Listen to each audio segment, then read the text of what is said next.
Hello everybody, welcome back to another video. আর আজকের ভিডিওতে আমরা দুইটি লো প্রাইস স্মার্টফোন অর্থাৎ আন্ডার 10,000 টাকার মধ্যে দুইটি স্মার্টফোনের মূল পার্থক্যগুলো আপনাদের সাথে তুলে ধরার চেষ্টা করব।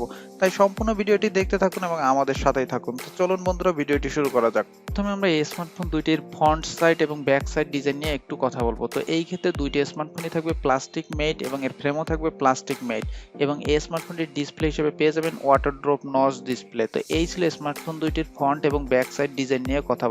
এবার আমরা কথা বলবো স্মার্টফোন দুইটির লঞ্চিং ডেট নিয়ে। তো এই ক্ষেত্রে কিন্তু দেখা যাচ্ছে দুইটি স্মার্টফোনই কাছাকাছি লঞ্চ হয়েছে, অর্থাৎ একটি জুন মাসে অপরটি জুলাই মাসে। তো লঞ্চিং নিয়ে ছিল এই এতটুকুই কথাবার্তা। তো এবার আমরা কথা বলবো স্মার্টফোন দুইটির ডিসপ্লে নিয়ে। তো ডিসপ্লের দিক থেকে যদি কথা বলি, তো দুইটি স্মার্টফোনের ডিসপ্লের ক্ষেত্রে সেম সাইজের ডিসপ্লে পাবেন, তবে রিয়েলমিতে থাকবে কিন্তু আইপিএস এলসিডি ডিসপ্লে, আর আইটেল ভিশন ওয়ানে পেয়ে যাবেন এইচডি প্লাস ডিসপ্লে। আর রেজুলেশনের দিক থেকেও কিন্তু দুইটি স্মার্টফোনই বেশ কাছাকাছি অবস্থানে অবস্থান করবে।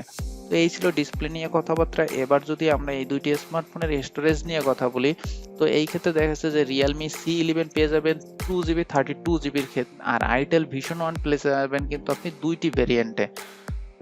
তো এবার যদি আমরা এই দুইটি স্মার্টফোনের পারফরমেন্স নিয়ে কথা বলি, তো সেই ক্ষেত্রে দেখা গেছে যে রিয়েলমিতে আপনি পেয়ে যাবেন মিডিয়াটেকের প্রসেসর যা G35 এবং অক্টা কোরের, এবং আইটেল ভিশন ওয়ানে পেয়ে যাবেন কিন্তু ইউনিসকের প্রসেসর এবং এটি অক্টা কোরের। তবে এই ক্ষেত্রে ক্লক স্পিডের দিক থেকে আমি বলবো যে Realme C11 কিন্তু এগিয়ে থাকবে আইটেল ভিশন ওয়ান প্লাস থেকে। তো এবার যদি আমরা এই দুইটি স্মার্টফোনেরই রেয়ার ক্যামেরা নিয়ে কথা বলি, তো দুইটি স্মার্টফোনের ব্যাকে থাকবে কিন্তু ডুয়াল রেয়ার ক্যামেরা, এবং দুইটি স্মার্টফোনের ক্যামেরা থাকবে প্রায় না ওভারঅল সেম। তো ক্যামেরার দিক থেকে দুইটি স্মার্টফোনের কোনো ধরনের পার্থক্য থাকছে না। তো এবার যদি আমরা এই দুইটি স্মার্টফোনের সেলফি ক্যামেরা নিয়ে কথা বলি, তো এই ক্ষেত্রে দেখা যাচ্ছে যে Realme C11 এ পেয়ে যাবেন 5 মেগাপিক্সেলের সেলফি ক্যামেরা, তবে আইটেল ভিশন ওয়ান প্লাস এ পেয়ে যাবেন 8 মেগাপিক্সেলের সেলফি ক্যামেরা। অর্থাৎ সেলফি ক্যামেরার ইস্যুটা ক্লিয়ার করলাম। এবার যদি আমরা এই দুইটি স্মার্টফোনের অপারেটিং সিস্টেম নিয়ে কথা বলি, তো দুইটি স্মার্টফোনের অপারেটিং সিস্টেম হিসেবে আপনি কিন্তু পেয়ে যাবেন অ্যান্ড্রয়েড 10। তো অপারেটিং সিস্টেমে কোনো ধরনের আলাদা কিছু থাকছে না দুইটি স্মার্টফোনের মধ্যে। তো এবার যদি আমরা এই দুইটি স্মার্টফোনেরই ফিঙ্গারপ্রিন্ট সেন্সর নিয়ে কথা বলি, তবে রিয়েলমিতে ফিঙ্গারপ্রিন্ট সেন্সর থাকছে না, তবে আইটেল ভিশন ওয়ানে আপনি কিন্তু রেয়ার মাউন্টেড ফিঙ্গারপ্রিন্ট সেন্সর পেয়ে যাবেন। আর যদি আমরা এই দুইটি স্মার্টফোনের ব্যাটারি নিয়ে কথা বলি, তো এই ক্ষেত্রে দেখা যাচ্ছে যে Realme C11 এবং আইটেল ভিশন ওয়ান প্লাস দুইটিতে আপনি পেয়ে যাবেন 5000 মিলি অ্যাম্পিয়ারের ব্যাটারি।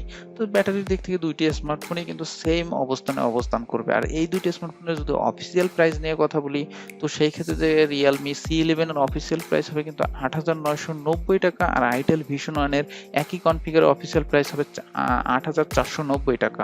আর আনঅফিসিয়াল প্রাইস নিয়ে যদি কথা বলি, তো এই ক্ষেত্রে আর দুইটি স্মার্টফোনের আনঅফিসিয়াল প্রাইস কিন্তু অফিসিয়াল প্রাইসের সেম। সো আপনারা অবশ্যই অফিসিয়াল স্মার্টফোন কিনুন। তো আজকের ভিডিওটি কিন্তু বন্ধুরা এই পর্যন্তই। তো ভিডিওটি যদি ভালো লাগে অবশ্যই ভিডিওটি লাইক কমেন্ট শেয়ার করবেন, আর আমাদের চ্যানেলটি সাবস্ক্রাইব করে না থাকলে আমাদের চ্যানেলটি সাবস্ক্রাইব করে আমাদের সাথেই থাকবেন। আর চলে যাচ্ছি না, নতুন কোনো ভিডিও নিয়ে আবার হাজির হবো আপনাদের সামনে। তো ততক্ষণ ভালোই থাকবেন।